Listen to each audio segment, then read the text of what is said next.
ട്രാവൻകൂർ ചാപ്റ്ററിന്റെ നേതൃത്വത്തിൽ തിരുവനന്തപുരത്ത് Harley Davidson bike night സംഘടിപ്പിച്ചു.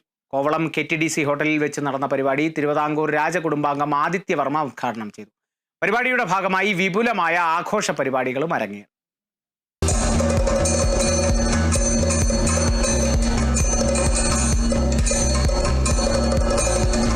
കോവളത്തെ ടേസ്റ്റ് ഓഫ് കേരളയിൽ നിന്നുള്ള ഗംഭീരമായ സദ്യ ഉൾപ്പെടെയുള്ള ഓണപരിപാടികളോടെയാണ് ആഘോഷ രാവിലേക്ക് കടന്നത്.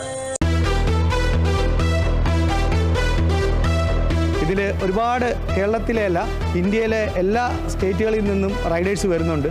അവരെല്ലാം ഉൾക്കൊള്ളിച്ചുകൊണ്ട് ഒരു വലിയ ബൈക്ക് റാലി ഉൾപ്പെടെ ഞങ്ങളിവിടെ സംഘടിപ്പിച്ചിട്ടുണ്ട്.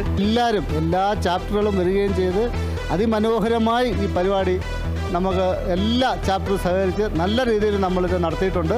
ട്രാവൻകൂർ ഹോക്ക് ചാപ്റ്റർ ബൈക്ക് നൈറ്റിന് നമ്മുടെ ഹൈദരാബാദിൽ നിന്ന് ബഞ്ചാര ചാപ്റ്റർ, ബാംഗ്ലൂരിൽ നിന്ന് tusker, Chennai Marina, Coimbatore western ghat, spice cost, Malabar വന്ന എല്ലാവർക്കും, മലേഷ്യയിൽ നിന്ന് ഡാറ്റോ ആനന്ദ് വന്നിട്ടുണ്ടായിരുന്നു. എല്ലാവരുടെയും സഹകരണത്തിലൂടെ നമ്മൾ നടത്തിയത്.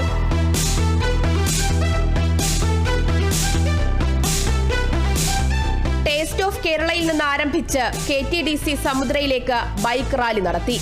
BMW, ഹാർലി ഡേവിഡ്സൺ തുടങ്ങിയ ആഡംബര ബൈക്കുകളുടെ പ്രദർശനവും പരിപാടിയുടെ ഭാഗമായി ഒരുക്കിയിരുന്നു.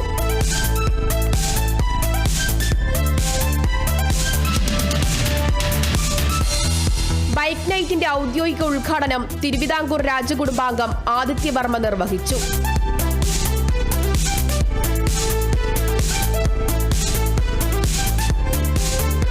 വിശിഷ്ടാതിഥികളായി പോലീസ് മേധാവി വിപിൻ ദാസ്, അമിത്, എക്സൈസ് മേധാവി എന്നിവരും പങ്കെടുത്തു. Kerala vision news, Thiruvananthapuram.